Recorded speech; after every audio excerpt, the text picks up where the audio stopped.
Assalomu alaykum, hurmatli talabalar. Fizika fanidan navbatdagi ma'ruza mashg'ulotimizni boshlaymiz. Bugungi ma'ruza mashg'ulotimiz fizika 2 fanidan ikkinchi semestr bo'yicha, ya'ni bahorgi semestr bo'yicha 8-ma'ruza bo'ladi. Ma'ruzamizning mavzusi optika kvant mexanikasining asoslari bo'yicha bo'lib o'tadi. Fizikadan ma'ruza mashg'ulotlarini men Kamiljon Abdushamovich Bobojonov fizika matematika fanlari bo'yicha falsafa doktori olib boradi. Keling, ma'ruza rejasi bilan tanishib o'taylik. Demak, bugungi ma'ruzamiz o'zidan ko'rinib turibdiki, demak, yorug'likning dispersiya hodisasiga bag'ishlanadi. Bu ko'rib turganingiz, demak, tabiatda dispersiya hodisasi o'sha ya'ni yomg'irdan keyin bulutlar orasida, demak, tomchilarda yorug'likning sinishi tufayli kamalakning paydo bo'lishi bu dispersiyaga asoslanadi. Ma'ruza rejasi bilan tanishib o'tamiz. Birinchi yorug'lik dispersiyasi, ikkinchi normal va anomal dispersiya, uchinchi dispersiyaning klassik elektron nazariyasi, to'rtinchi yorug'likning yutilishi va sochilishi, beshinchi yorug'likning qutblanishi, oltinchi yorug'lik nurlarining qaytishi va sinish qutblanishi, sinishda qutblanishi, yettinchisi qo'sh nur sinishi va nihoyat 8-chi rejamiz bu qutblanish tekisligining aylanishi haqida suhbatlashamiz. Demak, yorug'likning dispersiyasini birinchi bo'lib ingliz fiziki Isaac Newton tomonidan amalga oshirilgan 1666-yilda. Bunda o'sha shisha prizmaga yorug'lik oq nurlari dastasi tushadi va natijada shishadan sinib o'tgan oq yorug'lik dastasi turli rangdagi o'sha yorug'lik nurlarga ajraladi. Bular yuqoridan tartib bo'yicha ko'rib o'tadigan bo'lsak, demak, qizil, to'q sariq, yashil, havorang, ko'k va binafsha tartibda joylashadi. Buni joylashish ham bejiz emas. Bir de qizil rangni shishadan o'tishdagi sinishi, demak, o'sha eng kichik bo'ladi. Buning sababi, demak, yorug'lik tezligining eng kattaligi. Bu yerda, demak, binafsha rang eng ko'p katta burchakka og'adi va bu yerdagi hosil bo'lgan o'sha 7 rangni, demak, o'sha spektr deb ataladi fizikada. Demak, yorug'likning dispersiyasini ta'rifiga to'xtalib o'tsak, muhitning en sindirish ko'rsatkichini nu yorug'lik chastotasiga yoki to'lqin uzunligiga bog'liqligi yorug'likning dispersiyasi deb ataladi. Dispersiya natijasida prizmadan o'tgan oq nurlar dastasi spektrga yoyiladi. Dispersiya faqat monoxromatik bo'lmagan nurlarda kuzatiladi. Qizil nur to'lqin uzunligi 600 va 800 nanometr bo'lgan diapazonda yotadi va qizil nur bu monoxromatik nur bo'lganligi sababli shisha prizmadan o'tgan paytda, demak, u dispersiya hodisasiga uchramaydi. Keling, o'sha qizil nurni shisha prizmadan o'tish jarayonini ko'rsak. Mana. Demak, bu yerda qizil nur dastasi shisha prizmadan o'tgan paytda u demak, monoxromatik nur bo'lganligi sababli dispersiya hodisasiga uchramaydi, ya'ni dispersiya sodir bo'lmaydi. Keling, o'sha yorug'likning dispersiyasi bo'yicha bitta videorolik jarayoni bilan tanishib o'taylik. Biz yorug'lik tarqatdik. Mana bu yo'nalishda, mana gorizontal yo'nalishda yorug'lik tarqaldi. U havoda tarqalib kelayotgan edi va keyin havo suv chegarasiga yetib keldi. Qanday hodisa ro'y beradi? Mana bu yerda havo hamda suv chegarasiga o'tkazilgan normal chiziqni ifodalab olaman. Normal chiziq bu ikki muhit chegarasiga perpendikulyar o'tkazilgan chiziq hisoblanadi. Mana bu yordamchi chiziq. So'ngra ikki muhit chegarasiga yetib kelgan mana bu yorug'lik nuri nima bo'ladi? U sinishga uchraydi. Ya'ni ikkinchi yangi muhitga o'tganidan keyin u tabiiyki sinadi. Endi bu yerda tushish, sinish burchaklari hamda sindirish ko'rsatkichlari orasida qandaydir bog'liqlik bor edi, yodingizda bo'lsa. Agar mana bu suvning sindirish ko'rsatkichi N2 ga teng bo'lsa, ya'ni bu yangi muhit. Havoning sindirish ko'rsatkichi N1 ga teng bo'lsin. Bu avvalgi muhit. Bundan tashqari bizda tushish va sinish burchaklari bor. Mana bu tushish burchagi alfa. Mana bu esa sinish burchagi beta. Endi mana shu fizik kattaliklar orasidagi bog'liqlikni Snellius qonuni bizga o'rgatar edi. U qanday? Mana yozib qo'yaman. Snellius qonuni. Unga ko'ra N1 ko'paytirilgan sinus alfa teng N2 ko'paytirilgan sinus beta.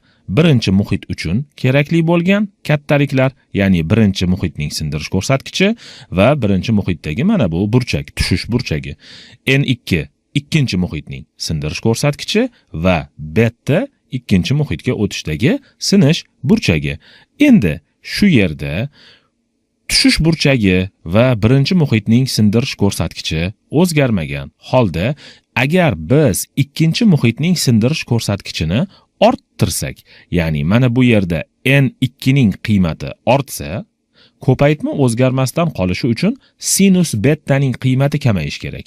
Sinus betaning qiymati kamayishi uchun beta burchakning qiymati kamayishi kerak. Ya'ni bu nima degani? Agar mana bu yerdagi ikkinchi muhit, ya'ni suvning, deylik boshqa bir muhitga almashtiramiz, suvning sindirish ko'rsatkichi o'zgaradi boshqa muhitga aylanganidan keyin N ning qiymati ortadi. N ning qiymati ortganida betaning qiymati kamayib, mana bu nurning sinish burchagi kichikroq bo'ladi. Ya'ni mana bundayroq bo'ladi. Tasavvur qilyapsizmi shuni? Va aksincha, agar ikkinchi muhitning sindirish ko'rsatkichi kamaytirilsa, biroz mana kamaytirdik, unda nima bo'ladi? Ikkinchi muhitning sindirish ko'rsatkichi kamaysa, mana bu burchakning qiymati biroz ortadi. To'g'ri chiziq bilan chizamiz. Mana bunday. Demak, dastlabki holat mana bu edi. Agar muhitning sindirish ko'rsatkichi ortsa, bunda nurning sinish burchagi kamayadi. Mana bu tarafga qarab qoladi. Ya'ni biroz bu tarafdan ketadi. E'tibor bering, burchakning qiymati kichikroq bo'lib qoladi. Va aksincha, muhitning sindirish ko'rsatkichi kamaysa, sinish burchagi ortib, burchak endi mana bu qiymatni qabul qiladi. Endi ajoyib bir holatga e'tibor bering. Mana shu nur tarqatadigan qurilmadan oq yorug'lik nurini tushirdik. Havo hamda suv chegarasiga, ya'ni ikki muhit chegarasiga oq yorug'lik dastasini tushirdik. Endi nima bo'ladi? Aslida biz oq yorug'lik dastasi deb ataydigan narsa yoki mana bu nur bitta nur emas, balki kamalak ranglaridan tashkil topgan, turli chastota va to'lqin uzunligiga teng bo'lgan to'lqinlarning jamlanmasi hisoblanadi. Ya'ni yorug'lik to'lqinlarining jamlanmasi hisoblanadi. Ular mana bunday. Kamalak ranglari 7 ta, men bu yerga 5 tasini chizdim. Qizil, jigarrang, sariq, yashil, ko'k, bu yerda binafsha ham bor yoki to'q ko'k rang ham bor. Aslida ranglar juda ham ko'p. Ulardan asosiylarini mana chizdim. 5 tasini chizdim. Demak, oq yorug'lik dastasi deb ataydigan nurimiz bizda aslida har xil chastota, har xil to'lqin uzunlikdagi biz rang deb qabul qiladigan nurlarning jamlanmasidan iborat ekan. Endi men shu yerda ikki muhit chegarasiga normal chiziq tortib olaman. Yordamchi chiziq bu, bizga kerak bo'ladigan. Bundan avvalgi holatda ham chizganimiz mana. Sinishlarni osonroq tasavvur qilishimiz uchun kerak bo'ladi yorug'lik nurlarning sinishlarini. E'tibor bering. nurlarning barchasi bir xil burchak ostida tushyapti, alfa burchak ostida tushyapti, lekin endi ular ikkinchi muhitga o'tishganidan keyin rang nurlari sochilib ketib qoladi. Ya'ni e'tibor bersangiz, ularning, ya'ni ranglarning turiga qarab sinish burchagi turlicha bo'ladi. Bu yerda mana bu havo rangga to'g'ri keladigan to'lqin yoki nur ko'proq singan, sinish burchagi kichik, avvalgi harakat yo'nalishiga, tarqalish yo'nalishiga nisbatan ko'proq singan va aksincha mana bu yuqori chegaradagi qizil rangli nur kamroq singan avvalgi yo'nalishiga nisbatan, harakat yo'nalishiga nisbatan. Avvalgi harakat yo'nalishi deganda siz mana bu yo'nalishni tushunishingiz mumkin bo'ladi va bu hodisa, ya'ni mana shu yorug'lik nurining turli xil ranglarga ajrab ketish hodisasi fizikada dispersiya qonuni bilan tushuntiriladi yoki dispersiya hodisasi deyiladi. Yozib qo'yaman. Dispersiya. Dispersiya bu nima? Dispersiya bu muhit sindirish ko'rsatkichining unga tushayotgan yorug'likning to'lqin uzunligiga bog'liqligidir. Biror fizika o'qiyotgan yoki fizikadan xabari bor bo'lgan odamdan so'rasangiz, suvning sindirish ko'rsatkichi nechaga teng deb, u yoki yoddan aytadi yoki biror formula, qo'llanmalardan foydalanib suvning sindirish ko'rsatkichi 1.33 ga teng ekanligini aytadi sizga. Lekin bu aslida bizda qizil yorug'lik nuri uchungina o'rinli bo'lgan son hisoblanadi. Shuni unutmangki, agar mana bu to'lqin uzunligi kichik bo'lsa, ya'ni ikki muhit chegarasiga tushayotgan to'lqinning uzunligi qay darajada kichik bo'lsa, muhitning shu to'lqin uchun bo'lgan sindirish ko'rsatkichi kattaroq bo'ladi va aksincha to'lqin uzunlik kattaroq bo'lsa, sindirish ko'rsatkichi kichik bo'ladi. Mana bu yerda ham lyambida qizil deyman, mana qizil va lyambida havo rang. Ochko'k yoki havo rang. Oraliqdagi ranglar uchun ham o'rinli. Men ikkita chegara haqida gapiryapman hozir. Sizga ma'lumki, qizil rangli nurning to'lqin uzunligi havo rang to'lqin uzunligidan katta hisoblanadi. Bundan kelib chiqadiki, qizil rang uchun, misol uchun, suvning sindirish ko'rsatkichi demak kichikroq bo'lar ekan. Kichikroq bo'lgani uchun ham qizil rang kamroq sindi va aksincha havo rangga to'g'ri keladigan to'lqin uzunligi kichikroq va mos ravishda to'lqin uzunligi kichik bo'lgani uchun muhitning mana shu havo rang uchun bo'lgan sindirish ko'rsatkichi kattaroq bo'lar ekan. Umumiy holatda mana shu ranglarni mana bu yerda ifodalab olsak, deylik, suv uchun aytayotganimizda, suvning misol uchun qizil rang uchun sindirish ko'rsatkichi agar 1.33 ga teng bo'lsa, havo rang uchun sindirish ko'rsatkichi 1.34 ga teng bo'ladi. To'lqin uzunligi mana yuqoridan pastga qarab harakatlanganimizda hozir mana shu ranglar bo'ylab to'lqin uzunligi kamayib boradi, mos ravishda muhitning sindirish ko'rsatkichi esa ortib boradi. Ranglarni qo'shsak, deylik, to'q ko'k rangni, so'ngra binafsha rangni qo'shsak, unda muhitning sindirish ko'rsatkichi borgan sari ortib boraveradi va sinish burchagi kichikroq bo'ladi. Dastlabki harakat yo'nalishi yoki tarqalish yo'nalishiga nisbatan ko'proq burchakka og'adi. Mana shu hodisa demak dispersiya hodisasi deyiladi.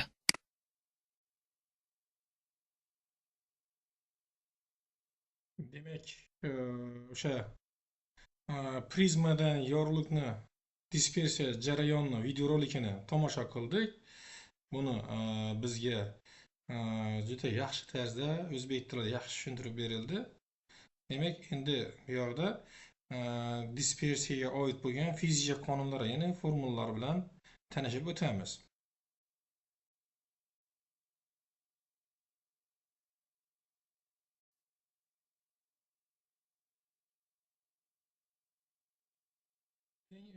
Prizmada yorug'lik dispersiyasi hodisasini ko'rib o'tsak. Demak, prizmaga o'sha yorug'lik tushadi. va unga perpendikulyar o'tkazamiz. Birinchi sirtiga va tushish burchagi alfaga teng bo'ladi. Endi o'sha prizma ichida, ya'ni sindirish kuchaytirishi n bo'lgan prizma ichida yorug'likning bir jinsda bo'lgan muhitda, demak, 900 bo'lib tarqalib ikkinchi sirtiga tushadi. Va bu yerda sinish burchagi gamma 1 bilan belgilab olamiz.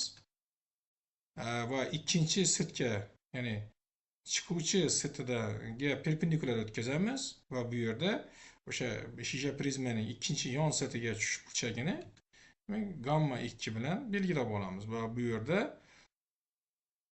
shisha prizmadan yorug'lik chiqqan paytda bu yerdagi chiqishdagi burchakni, demak, alfa 2 deb belgilab olamiz. Demak, bu yerdagi shtrix chiziqlar, kuzatilgan shtrix chiziqlar bu yorug'lik nuri, ya'ni shisha prizmaning birinchi yon sirtiga tushdagi yorug'lik nurining yo'nalishi, dastlabki yo'nalishini ko'rsatadi.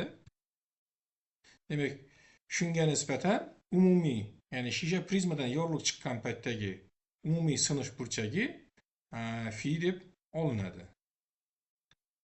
Va bu yerda bo'lsa, ana shu hisoblashlar bo'yicha alfa, ya'ni A burchak hosil bo'ladi va bu A burchak shisha prizmaning, demak, sindirish burchagi deb ataladi. Demak, yorug'lik nurining 2 karra sinishidan so'ng og'ish burchagi phi bu yerda quyidagi ko'rinishda ifodalanadi. Agarda A va alfa burchaklari kichik bo'lsa, u holda ifoda quyidagi, ya'ni alfa 1 bo'lingan gamma n bo'lingan 1 yoki gamma 2 bo'lingan alfa 2 1 bo'lingan n deb qabul qilinadi. Bu yerda bitta n bo'lganligini sababi shundaki, shisha atrofidagi fazoda demak, havo bo'lganligi uchun, havo uchun sindirish kuchi 1 ga teng bo'lganligi uchun shuni 1 deb yoziladi. Bu yerda gamma 1 bilan gamma 2 ni qo'shganimizda, demak, bu A ga teng bo'ladi, ya'ni shisha prizmaning sinish burchagini beradi. Va bundan kelib chiqib, alfa 1 bilan alfa 2 ni qo'shsak, bu natijaviy tenglama n ko'paytirilgan A ga teng bo'ladi, ya'ni shisha prizmaning nur sindirish ko'rsatishi va uni o'sha nur sindirish burchagining ko'paytmasiga teng bo'lib chiqadi. Shunday ifodani hosil qiladi. Demak, prizmaning sindirish ko'rsatishi katta bo'lsa, prizmadan nurlarning og'ishi ham katta bo'ladi. Ya'ni phi teng A n minusdan 1 bo'ladi. Bu yerda d yangi kattalik kirib keladi. Bu bo'lsa dn bo'lingan d lambda kattalik moddaning dispersiyasi deb ataladi. Barcha tiniq moddalarda to'lqin uzunligi ortishi bilan sindirish ko'rsatishi kamaya boradi. Ya'ni dn bo'lingan d lambda 0 dan kichik bo'ladi. Bunday dispersiya normal dispersiya deb ataladi. Va aksincha, dn bo'lingan d lambda 0 dan katta bo'lsa, bunday dispersiya anomal dispersiya deb ataladi. Demak, bu yerda ko'rib turganimiz normal dispersiyaning o'sha grafikini ko'rib turibmiz. Demak, sindirish ko'rsatishiga bog'liqligini va to'lqin uzunligini. Demak, bu normal dispersiya uchun o'rinli bo'ladi. Har xil moddalarda sindirish ko'rsatishining to'lqin uzunligiga bog'liqlik jadvali keltirilgan. Bu yerda to'lqin uzunligi, ya'ni rangga mos ravishda to'lqin uzunligi berilgan. Bu yerda qizil uchun to'lqin uzunligi, sariq rang uchun to'lqin uzunlik, havo rangi uchun to'lqin uzunlik va binafsha rang uchun to'lqin uzunlik keltirilgan. Jadvalning demak, o'ng tomonida bo'lsa, sindirish ko'rsatishi, ya'ni o'sha har xil moddalarning shu nurlarga nisbatan sindirish ko'rsatishlarining qiymatlari berilgan. Ya'ni shisha og'ir flint uchun, shisha yengil mineral uchun, uglerod sulfidi uchun va suv uchun sindirish ko'rsatishlarining o'sha qiymatlari to'lqin uzunligiga bog'liq berilgan. Dispersiyaning elektron nazariyasi.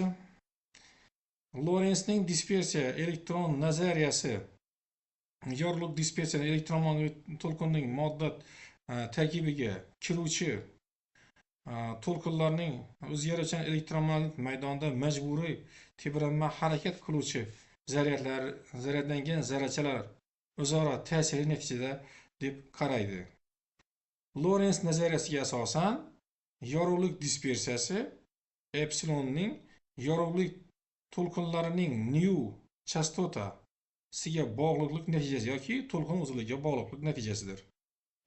Bu yerda epsilon muhitning dielektrik sindiruvchanligi va dielektrik sindiruvchanligimizning formulasi epsilon teng 1 plusdan kappa yoki teng 1 plusdan p qutblash kattaligi, ya'ni polarizatsiya kattaligi va bo'lingan epsilon 0 ga teng bo'ladi. Yorug'lik dispersiyasini elektromagnit to'lqinning o'zgaruvchan, ya'ni yorug'lik maydoni ta'siri ostida zaryadlangan zarrachalarning, ya'ni elektronlar va ionlar majburiy tebranishlari natijasida sodir bo'ladi. Demak, bu yerda elektromagnit to'lqin nuqtai nazardan o'sha yorug'lik nurlarining birinchi navbatda atomning tashqi qobiqlaridagi elektronlarga ta'sir o'tkazadi. Ana shu elektronlar elektromagnit to'lqinlar spektrining optik qismidagi yorug'lik nurlanishi va yutilishi natijasiga ta'sir o'tkazadi. Va bu yerda demak o'sha elektromagnit to'lqin uchun tenglamani ko'rib turibmiz. Endi muhitning absolyut sindirish ko'rsatkichi. Muhitning absolyut nur sindirish ko'rsatkichi oldingi Maxwell tenglamalar sistemasidan ma'lum ediki, n bu kvadrat ildizi ostida epsilon ko'paytirilgan mu ga teng edi. Spektrning optik sohasida barcha moddalar uchun mu taxminan 1 ga teng. Shu sababli demak bu yerda n teng kvadrat ildizi ostida epsilon ga teng bo'ladi. Demak, atom va molekulalar o'zlarining xususiy tebranish chastotasiga ega bo'ladilar. Elektronlarning majburiy tebranishlari, amplituda va fazalari tashqi maydonning tebranish chastotasiga bog'liq bo'ladi. Shu sababli quyidagi bog'lanishlar o'rinli bo'ladi. Ya'ni epsilon omegaga va n omegaga bog'liq bo'ladi. Bu yerda epsilon muhitning dielektrik sindiruvchanligi, mu magnit sindiruvchanlik, kappa muhitning dielektrik sindiruvchanligi, epsilon 0 elektr doimisi, p va y lar tashqi elektr maydon qutblanganligi va kuchlanganlikning oniy qiymatlari. Bu yerda epsilon 0 elektron tebranishlarining xususiy chastotasi, m elektronning massasi, y elektron zaryadi.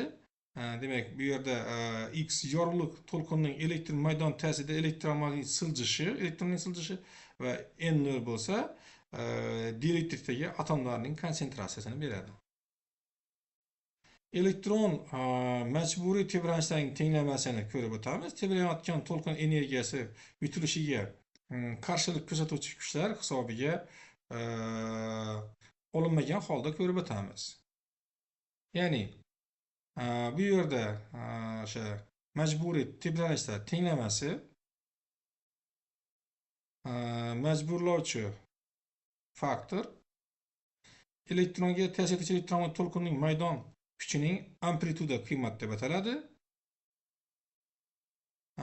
Differensial tenglamaning yechimi bo'lsa x teng x maksimal kosinus omega tini beradi va bu yerda x maksimal quyidagi ko'rinishni oladi.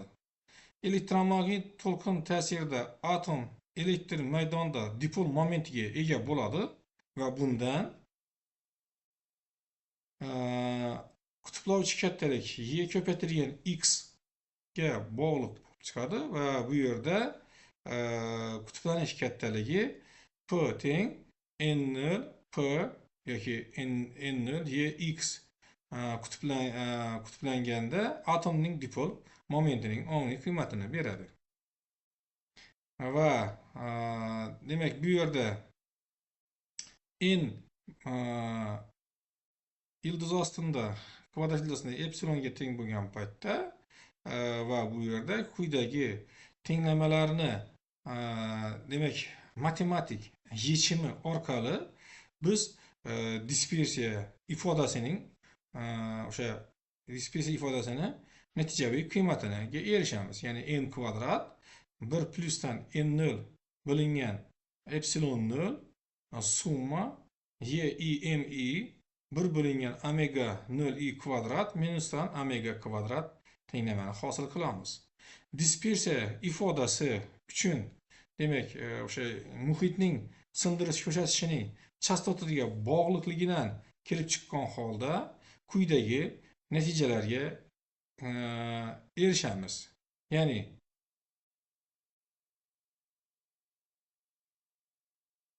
bu yerda buni tahlil qiladigan bo'lsak, yutilish chizig'i va normal dispersiya va anomal dispersiya uchun demak quyidagi demak yakuniy qarorga kelamiz. Omega 0 sohada yorug'lik yutilishi kuzatiladi. Omega ortishi bilan n ning o'sishi normal dispersiya sohasi hisoblanadi.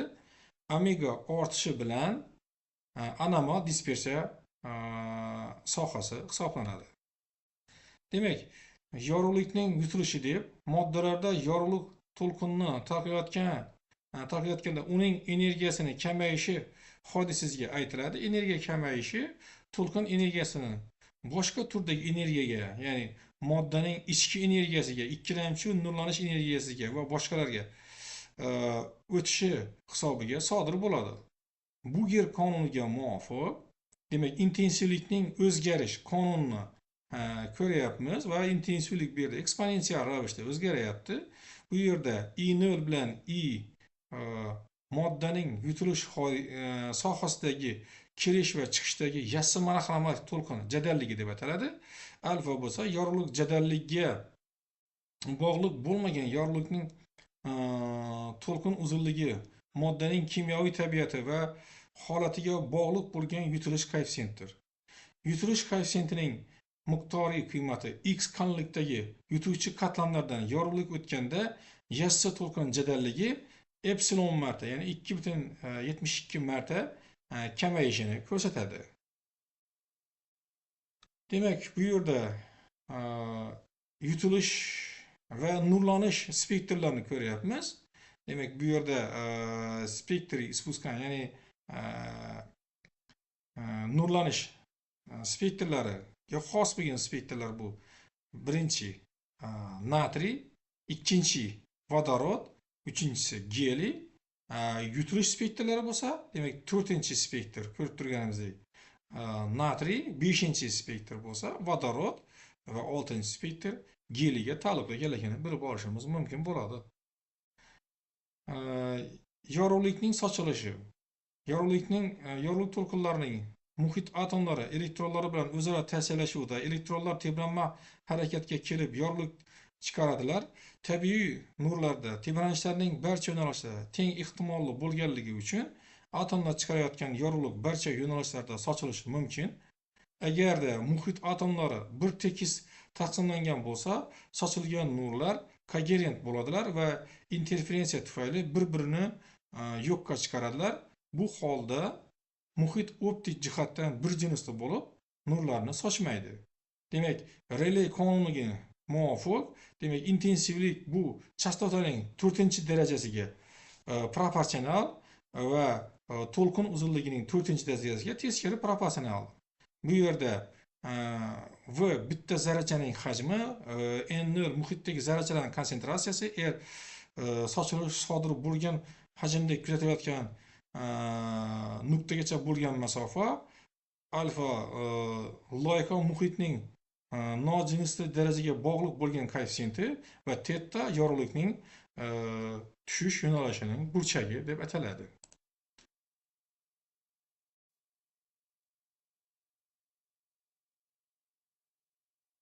Yorug'lik nurining kutlanishi. Kutlanish qonunlarini ifodalash uchun faqat elektr maydon ishlanganligi vektori y ko'rib chiqiladi. Yorug'likning qutblanishi yorug'lik to'lqinlarining ko'ndalanlik xususiyatini namoyon bo'ladi. To'lqin optikasi hodisalari demak majmuasi demak o'sha haqida gapiradi. Ko'rayotganimiz demak yorug'likning tebranish yo'nalishi, yorug'lik dastasi juda murakkab dasta bo'lib turib, bitta zarrani o'zi demak shunday dasta ichida shunday yo'nalishda yuqori chastota bilan tebranadi va bu tebranishlarni demak biz haqiqatdan ham shu tahlil qilish uchun yorug'likning qutblanish hodisasini yuzlanamiz. Keling, yorug'likni qutblovchi moddalarni haqida batafsil gapirib o'tadigan bo'lsam, demak turmalin moddasi, ya'ni kristallari shunday joylashgan bo'lishi kerakki, kristallari bir yo'nalishda juda ham zich, ikkinchi yo'nalishda zich bo'lmagan holda joylashgan bo'lsin. Shunday moddalar demak qutblovchi moddalar deb ataladi. Demak buni demak yorug'lik, tabiiy yorug'lik dastasi oldiga o'sha yorug'likni qutblovchi moddalardan joylashtiraylik va buni qutblagich yoki polarizator deb ataladi. Bundan yorug'lik nuri o'tgan paytda faqat u yorug'likni tebranishlarini o'sha bir xil yo'nalishda tebranishlarini o'tkaza oladi va bunday yorug'lik qutblangan yorug'lik deb ataladi.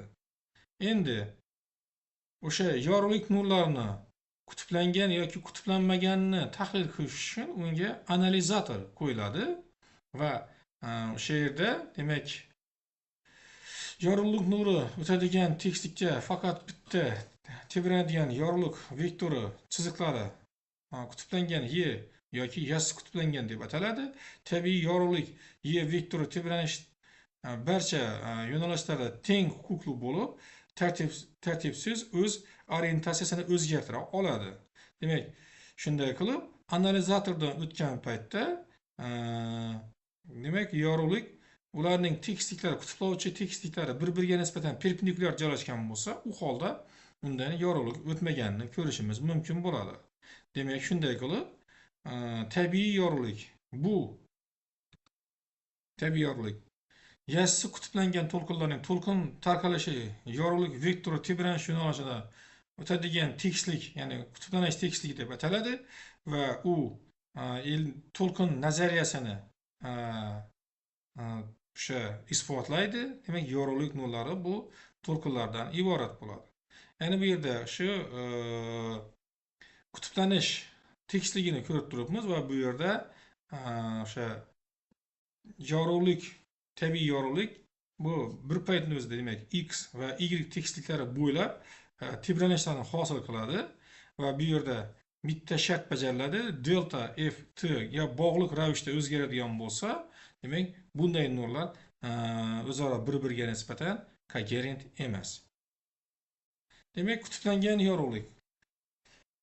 Demak, bu yerda tabiiy nurni kristallografik o'qiga parallel kesilgan turmalin kristalli plastinkasidan o'tkazishda chiziqli qutblangan yorug'likni oson olish mumkin.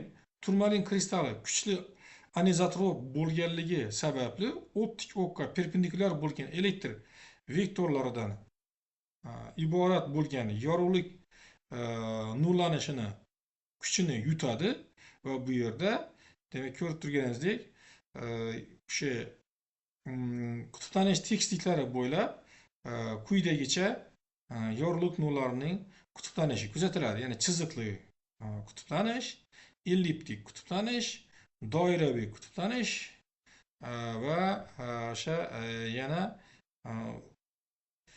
tekislikni o'zgartirgan holda delta p ga teng bo'lgan holda har bir demak o'sha fazalar uchun demak oxirida chiziqli qutblanishni ko'rib turibmiz. Ikkita o'zaro perpendikulyar tekislikda qutblangan ikkita monoxromatik to'lqinlar yagona bitta yo'nalish bo'yicha tarqalishi vaqtida cho'chishlari natijasida elliptik qutblangan to'lqinni hosil qiladi. Bu yerda demak ko'rayotganimiz elliptik qutblangan yorug'lik to'lqinlari. Kutuplanish darajasi. Demak, kutuplanish darajasi P bilan belgilanadi. Bu yerda I va I maksimal va I minimallar qisman qutblangan yorug'lik jadalligining maksimum va minimum qiymatlarini belgilaydi. Tabiiy yorug'lik uchun I maksimal I minimalga teng bo'ladi. Ya'ni tabiiy yorug'likda va qutblash nolga teng bo'ladi qutblash darajasi. Yassi qutblangan yorug'lik uchun I minimal nolga teng bo'ladi va bunda demak o'sha qutblanish darajasi 1 ga teng bo'ladi. Malthus qonuni. Demak, Malthus qonuniga muvofiq anizotrop analizator o'sha analizator modda o'tgan paytda, demak, analizator orqali o'tganda I yorug'lik jadalligi fi burchakka bog'liq holda o'zgaradi va bu yerda I teng I0 kosinus kvadrat fi ga teng bo'lib chiqadi. Ya'ni bu demak I0 tabiiy yorug'likning intensivligi, jadalligi va I demak o'sha ikkinchi qutblagichdan o'tayotgan paytdagi yorug'likning intensivligi yoki jadalligi deb ataladi. Bu yerda birinchi polaroid qutblagich vazifasini o'taydi. U tabiiy yorug'likni chiziqli qutblangan yorug'likka aylantiradi. Ikkinchi polaroid analizator bo'lsa, unga tushayotgan yorug'likni o'rganish uchun xizmat qiladi. Tebranish amplitusi y ni 2 ga ajratish mumkin va bu yerda demak y parallel tashkil etuvchisi va y uchun perpendikulyar tashkil etuvchisi. O'tgan to'lqinning jadalligi quyidagiga proporsional bo'ladi. Ya'ni Malthus qonuniga muvofiq bu yerdan birinchi qutblagich orqali o'tgan yassi qutblangan yorug'likning jadalligini ko'rib turibmiz. Analizator orqali o'tgan yorug'likning jadalligi Malthus qonuniga sana burchakka bog'liq o'zgaradi va bu yerda ikkita o'sha mana ko'rib turibmiz. O'sha tekislikda ikkita qutblagich orqali o'tayotgan yorug'likning jadalligini ifodasi quyidagiga teng bo'ladi. Qaytgan va singan nurlar qutblanishi. Ikkita dielektrikning bo'linish chegarasiga tabiiy yorug'lik tushganda aks etgan va singan nurlar qisman qutblanadi. Aks etgan nurda tushish tekisligi perpendikulyar bo'lgan nurlar ko'proq bo'ladi. Singan nurda esa tushish tekisligida yotgan tebranishlar ko'proq bo'ladi. Tushish burchagi Brewster burchagiga tenglashganda aks etgan nur yassi qutblangan nurga aylanadi. Demak, ko'rayotganimiz bu yerda o'sha ikkita muhit chegarasi, ya'ni sindirish yo'nalishi N1 va sindirish yo'nalishi N2 bo'lgan muhitlar. Bu yerda birinchi muhitga ikki muhit chegarasiga yorug'lik tushgan yorug'lik, undan qaytgan yorug'lik va ikki muhit chegarasiga sinib o'tgan yorug'lik. Demak, bu yerda N2 birinchi muhitga nisbatan ikkinchi muhitning nur sindirish yo'nalishi deb ataladi. Demak, bu yerda tangens I Brewster qonuni deb ataladi va Brewster qonuniga muvofiq o'sha I ya'ni qaytayotgan nurning burchagi va singan nurlarning burchagi o'zaro bir-biriga perpendikulyar bo'lganda bu hodisa kuzatiladi. Shunday qilib, tangens I B ya'ni Brewster qonuniga muvofiq N2 ga teng bo'ladi. Qo'sh nur sinish hodisasi. Yorug'lik nur kristallardan o'tganda ikkita nurga ajraladi. Bitta nur odatdagi nur sinish qonunini qanoatlantiradi. Tushayotgan nur normal tekislikda yotadi. Bu nur odatdagi nur deb ataladi. Y bu yerda yo'nalishi ikkinchi nur sindirish qonunidan chetlashadi va odatdan tashqari nur deb hisoblanadi. Anizotrop kristallarda dielektrik sindirichalik elektr maydon kuchlanganligi vektorning tebranish yo'nalishiga bog'liq bo'ladi va bu yerda V katta bo'lganda V dan, ya'ni bo'lgan holda kristal musbat hisoblanadi. Aksincha bo'lsa, kristal manfiy hisoblanadi. Odatdagi va odatdan tashqari nurlarning xususiyati odatdagi nurlar va odatdan tashqari nurlarni bu jadval bo'yicha bu yerda taqqoslab ko'rsatilgan. Ya'ni odatdagi nur Y kuchlanganlik vektori kristalni bosh tekisligi perpendikulyar yo'nalishda tebranadi. Odatdan tashqari nur esa Y kuchlanganlik vektori kristalning bosh tekisligida tebranadi. Odatdagi nur kristalning barcha yo'nalishlarida bir xil tezlik bilan tarqaladi. Odatdan tashqari nur kristalning barcha yo'nalishlarida har xil tezlik bilan tarqaladi. Bu nur uchun N0 sindirish ko'rsatkichi o'zgarmas kattaroq hisoblanadi va odatdan tashqari nur desa, nur yo'nalishidagi bog'liq o'zgarishdan kattaroq hisoblanadi. Qo'sh nur sinish hodisasini o'sha kristaldan o'tayotgan paytdagi rasmini ko'rib turibmiz. Demak, unga tushayotgan nur o'sha kristaldan chiqayotgan paytda, demak, ikkiga ajralib chiqadi va buni qo'sh nur sinishi deb ataladi. Sun'iy optik anizotropiya, modda mexanik deformatsiyasi yoki elektr maydoni Kerr effekti natijasida hosil bo'lishi mumkin. Küvetdagi, demak, suyuqlikka potensiallar farqi qo'yilganda suyuqlik qo'sh nur sindirish ko'rsatkichi xususiyatiga ega bo'ladi. Odatda va odatdan tashqari nurlar sindirish ko'rsatkichi farqi quyidagiga teng bo'ladi. Bu yerda, demak, lambdali vakuumdagi yorug'lik to'lqinlarining uzunligi, Y elektr maydon kuchlanganligi, B temperatura, yorug'lik to'lqini uzunligi va moddaning tabiatiga bog'liq Kerr doimiysi deb ataladi. Demak, kristalni bir tomonlama qisish va cho'zish natijasida biz ushbu qonunlarni kuzatishimiz mumkin bo'ladi. Qutblanish tekisligining aylanishi. Demak, qutblagich ayrim moddalar, kvars, shakar va skibidar qutblanish tekisligini aylantirish xususiyatiga ega bo'lganligi uchun optik aktiv moddalar hisoblanadi. Shakardagi küveta, ya'ni anizotropdagi fi burilish burchakka qarab qorishmadagi shakar konsentratsiyasi aniqlanadi. Demak, bu bo'yicha, demak, o'sha meditsinada kant moddasi, qondagi kant moddasi yoki moddalardagi kant moddasini bizda tekshirish imkoniyati bo'ladi. Demak, shunday o'sha priborlarda, ya'ni qurilmalarda qutblanish tekisligini aylantiruvchi aktiv moddalardan foydalaniladi. Demak, bugungi darsimiz o'z nihoyasiga yetdi. Bu dars jarayonida, demak, foydalanilgan adabiyotlar ro'yxati keltirilgan va bu bo'yicha, demak, pedagogik darslik vositalar, ya'ni PIT Colorado Eduz simulyatoridan foydalangan holda siz o'sha saytda o'zingiz mustaqil ravishda bilimlaringizni yanada oshirishingiz mumkin bo'ladi va to'lqinlarning interferensiyasi, qutblanishi yoki diffraksiya hodisalarini ham ushbu sayt orqali ko'rib o'zlaringiz, demak, demonstratsiyani bajarib, ya'ni simulyatsiya jarayonida bajarib ko'rishingiz mumkin bo'ladi. E'tiborlaringiz uchun rahmat. Bugungi darsimiz tugadi.